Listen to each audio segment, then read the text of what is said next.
All right, so let's look at what you guys have, Taurus, for mid-month. The first card in reverse is the Eight of Cups in your environment.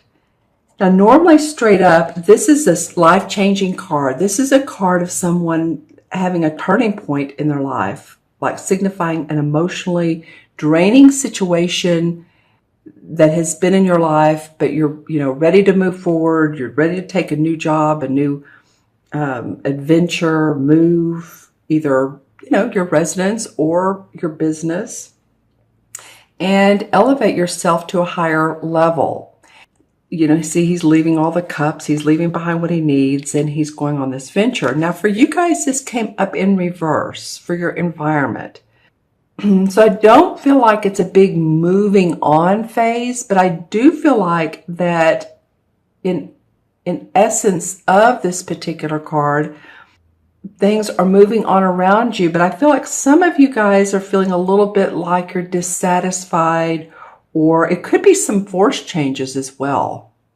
It could be that there have been changes in your life and they've been a little bit out of your control. Other people changing their minds on either working with you or in a relationship with you, or whatever the case may be. We're having that full moon. I'm doing this reading actually on the 10th, which is Friday the 10th, and we're having a full moon on Sunday. Excuse me, and I will have this posted by then. And this is a pretty powerful full moon. So if it's causing you any dissatisfaction, it's in Virgo, I believe. Virgo is very grounded. So stay grounded. Take some time out when you need to. Do like I did before this video. The third time is the charm. And give yourself some satisfaction time. And I mean that in the way of pamper yourself if you need to. This came up big time during Pisces. I said, be kind to Pisces month. It may also be kind to Taurus month. Be kind to yourself and let yourself just move through things towards, the middle to the end of this month. All right? Because it may seem like people around you are ungrounded.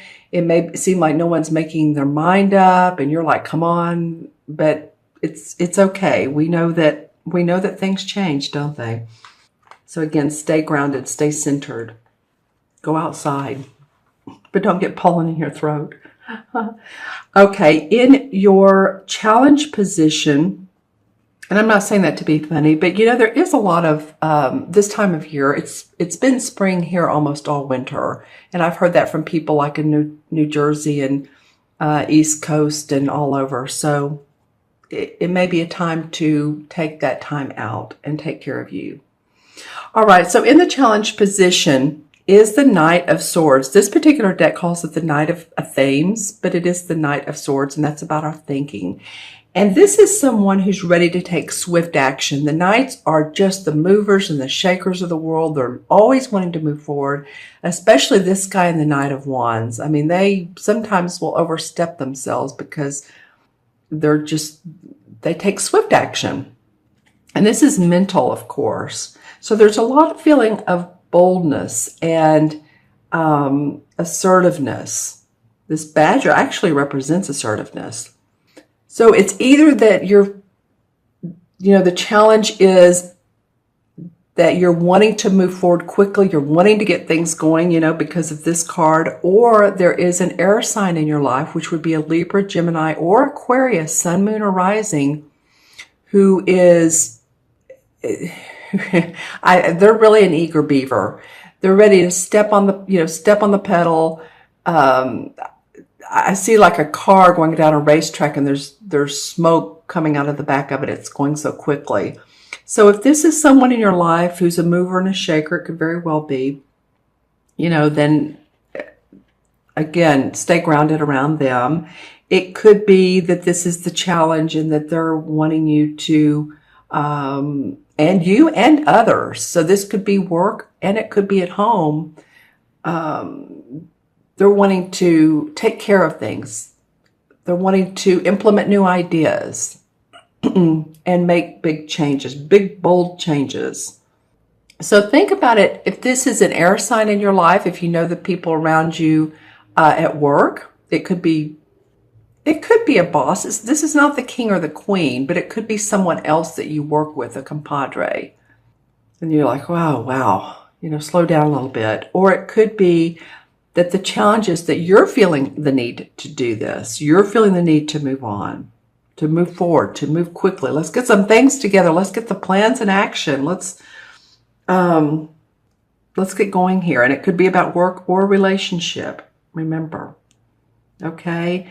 And then the third card is the unexpected. And in the unexpected, we have the Ten of Wands. Okay, and I said that real slow like. I just noticed how I said wands. This guy is carrying these 10 wands on his back. It feels like a burden. It feels like I'm hearing social responsibility. That just came into my mind. So this may not only be about work, but it may be about people at work wanting you to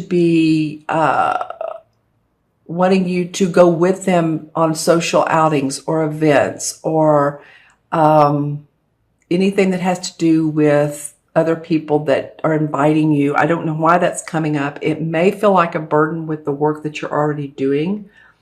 You may be carrying work for other people at your work, and you're trying to get to this goal here where there's light and achievement and goals. So this is the card of moving towards this.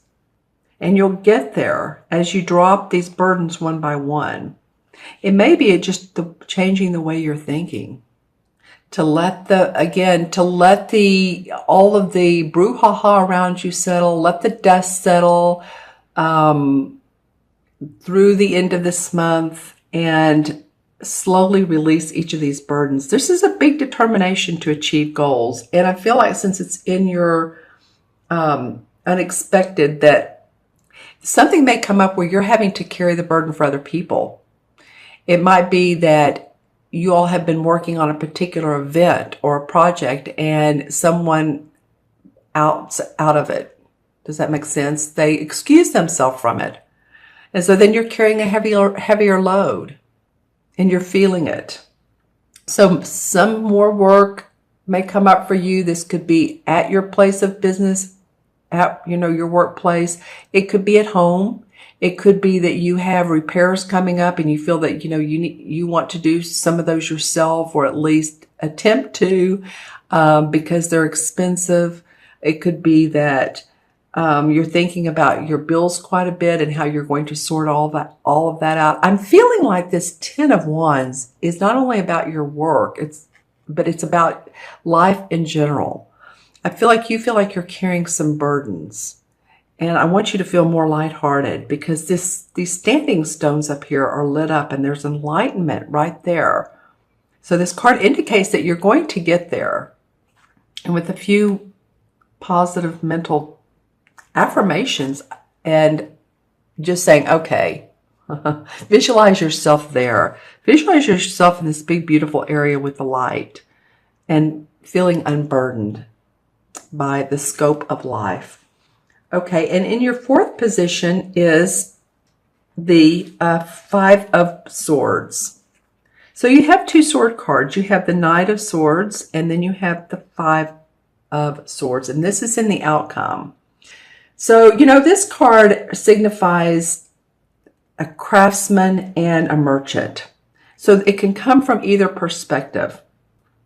So someone is trying to sell him some goods. So you could either be that person who's in the one feeling like you have dominion over, or you can feel like others have dominion over you. It doesn't matter, whichever, what feels right in your position. You can feel like, oh, I'm trying to make a statement, or no, people are coming up to me and I'm not really sure I'm what to deal with them. So there's a little bit of a conflict implied, or a little bit of a struggle. See, he's surrendering his work to this guy, and this guy's like, I don't know if I'm interested. So it's not only just our work, it's about ideas. And so you may have some, and people are like, I don't know, and you may feel blown off. Or others may be approaching you. And it could be, again, a social realm or at your workplace. I love this peacock. This peacock is a symbol of confidence and manifestation and honesty.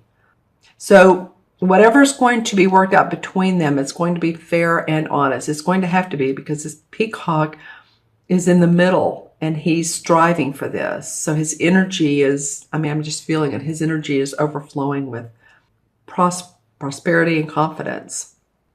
So, but that's what the outcome is. So, it's an interesting outcome, right? 5 in the tarot is always about change or sometimes a little bit of strife, but it doesn't have to be, because again, the card after the 5 is the 6. And so 6 is about harmony. So feel yourself in harmony with yourself and with others. Just, again, visualize what it is you do want, Taurus. I'm looking to see these cards. I like to see how they face each other. And this guy's just on his own path. He's upside down. The sword guy, this knight, is running towards this 10 of Wands. I do feel like it could be an air sign that's you're having to deal with. And then on the other side of you are these two guys that, they're trying to make a deal, or one's trying to make a deal with the other one. And this also could be about services that you're trying to sell, or a new business, or that someone's trying to sell to you. And selling is not only physical money, but ideas that people are trying to sell you, or you're trying to sell others. Okay, let's pull some clarifying cards as well. I'm going to use the same deck just because I've been doing that and it feels right. Well, the Emperor card comes up, and this particular deck is the Horn God. You see, he has this wonderful physique, and he's been out hunting, and he has the animals with us. He's very nature-oriented. And this is the archetypal Capricorn card. So it might be, if you know a Capricorn who's very supportive of you, because this can be like an authoritative father figure or someone who's guiding you. Think about that. It can be a deceased spirit too. It can be a deceased father that's coming up and supporting your wishes and helping you. And notice synchronicities too. Spirits can be around us, and we just need to notice when we see different things or when we feel different things. The Page of Cups come up. Okay, so there's definitely movement of your wanting to be creative and inspired, and like what in the world can I do to feel inspiration in my life? Because this page is coming up and saying, I'm here, I have this blank canvas, and how do you want to paint your world? So again, the visualization is very important. And then the Ace of Cups comes up. Okay, I love that. The page is, of course, the young person. They bring news. And so you may very well have some inspiration, creative inspiration that comes up either this month, sometime in March, or coming up. All right. The Strength card. I haven't seen this one in a while. So the universe, this is a major arcana card. You can see this very wise woman with her lion. He's the passionate one. She's the one that's very grounded. So the universe is asking you to stay grounded, Taurus. Okay? They want you to feel your inner strength and your passion, and know that when you feel that you have everything you need. You can walk down this path. You can feel comfortable in your own skin. Wow, you guys have some major arcanas coming up. This is the same as the Justice card. So whatever it is fair and just. So say if people are dropping out of your lives, or people are coming into your lives, or things are changing in your organization or your company or your relationships, it's fair and it's just, and there's enlightenment around that. Here's the Labyrinth and the Libra scales. It could be about a legal situation. So if you're involved in that, then this to me feels like, especially with the Strength card coming up beside it, that, this is going to be victorious for you. So, just feel that there's light and justice where you are in your life. Some of you have been worried about money. Really worried about it. And kid you not, I'm maybe on the fourth or fifth reading, and this has come up like 3 times as either a clarification or as the regular in the spread card. So people have been worried about their finances, or people have been focused on what I don't have. Just saying. So if you've been doing that, here's one of these stones. Here's the light behind her. And when she turns around, here's the same grouping of stones. So at one point you're trying to get up here, and another point you just need to know that enlightenment is there for you, that you do have positive forces in your life that will support you financially, energetically. She's been through a little bit of a battle here, so she's trying to work things out. So if you're concerned about bills, paying bills, your health, well, then the Ten of Pentacles comes up, and that's a very good sign to come up right after that. Then, it may be your family is supportive of you, or you're taking care of someone in your family, but this is the ultimate Pentacle card. Here's the 10. Here's generations of peace, working together with each other. So you maybe have felt on the outs with them, but this comes in and says, no, we support you. We do. We support you. And the 9 of Pentacles. Okay, so it becomes about your money as well. You just want a happy home, happy family. And you've earned it, Taurus. It's not like you haven't earned. These are all money cards right here, the last 3 that have come up. This is well-earned money coming into your life. It's like you feel good about the work you do, and therefore you're being paid for it, and satisfaction is coming up. I want to pull one more card, and the High Priestess comes up. So she's the intuitive woman. She tunes into her awareness. She pays attention to the moon and the cycles of the moon. And of course, we're having this full moon Sunday. There's also, she can represent hidden secrets, or secrets that you become aware about, or hidden agendas. So you tune into your own psychic ability and your own gut feelings about anything that's going on in your life.